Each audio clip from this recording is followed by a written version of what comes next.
Assalamualaikum warahmatullahi wabarakatuh. Izin memperkenalkan diri, nama saya Rizky Nopaldi, NPM 2213032023. Di sini saya akan menjelaskan tentang Pancasila sebagai ideologi. Next.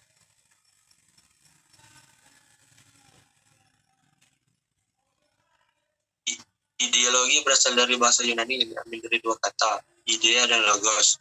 Idea berarti ide, gagasan, buah pikir atau konsep. Sedangkan logos berarti hasil pemikiran. Jadi berdasarkan bahasa, ideologi adalah ilmu yang mencakup ilmu kajian asal mula, juga hakikat buah pikir atau gagasan. Ideologi disebut juga sebagai identitas diri sebuah negara.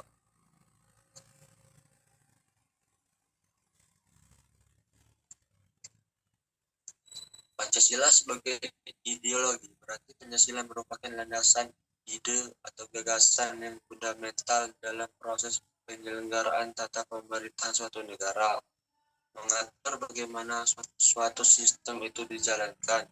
Visi atau arah dari kehidupan berbangsa dan bernegara di Indonesia adalah terwujudnya kehidupan yang menjunjung tinggi ketuhanan, nilai kemanusiaan, persatuan, kerakyatan, serta nilai keadilan. Seluruh warga negara Indonesia menjadikan Pancasila sebagai dasar sistem kenegaraan. Seluruh warga negara Indonesia menjadikan Pancasila sebagai dasar sistem kenegaraan. Next.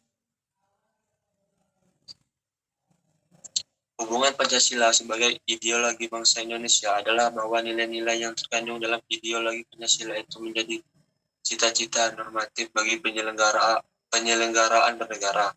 Dengan kata lain, visi atau arah dari penyelenggaraan kehidupan berbangsa dan bernegara Indonesia adalah terwujudnya kehidupan berketuhanan yang berkemanusiaan, yang berpersatuan, yang berkerakyatan, dan yang berkeadilan.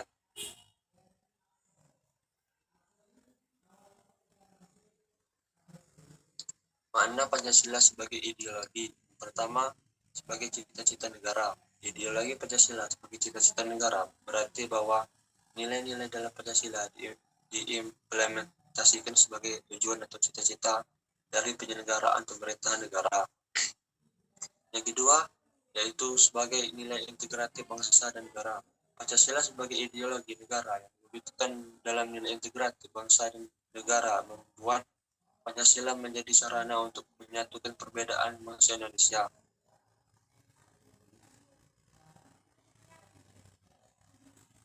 Fungsi Pancasila sebagai ideologi mempersatukan bangsa, memelihara dan mengukuhkan persatuan dan kesatuan. Fungsi ini sangatlah penting bagi bangsa Indonesia karena masyarakat majemuk sering kali terancam perpecahan. Yang kedua, membimbing dan mengarahkan bangsa menuju tujuannya. Yang ketiga, memberikan tekad untuk memelihara dan mengembangkan identitas bangsa.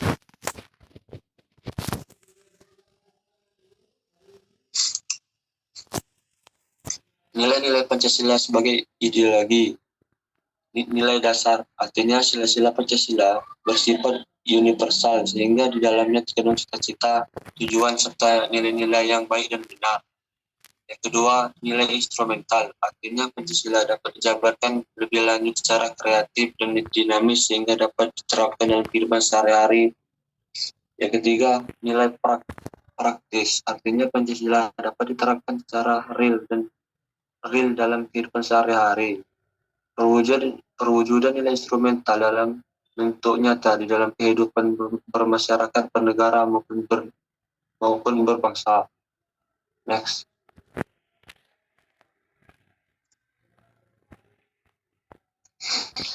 Di sini saya akan mengambil contoh kasus tentang tantangan Pancasila sebagai dasar negara dalam bidang pemerintahan. Salah satunya dengan tidak mengimplementasikan sebagaimana mestinya kekuasaan dan wewenang nilai-nilai Pancasila. Seperti dalam kasus korupsi, banyak pemerintah yang melakukan korupsi dapat dilihat dari banyaknya kasus korupsi akhir-akhir ini.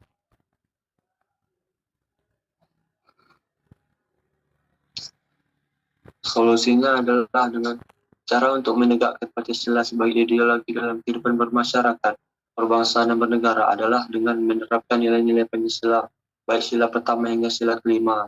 dalam kehidupan sehari-hari. Fungsi dan peran utama Pancasila adalah sebagai dasar dan pedoman dalam bernegara. Sekian materi yang dapat saya sampaikan. Saya akhiri. Assalamualaikum warahmatullahi wabarakatuh.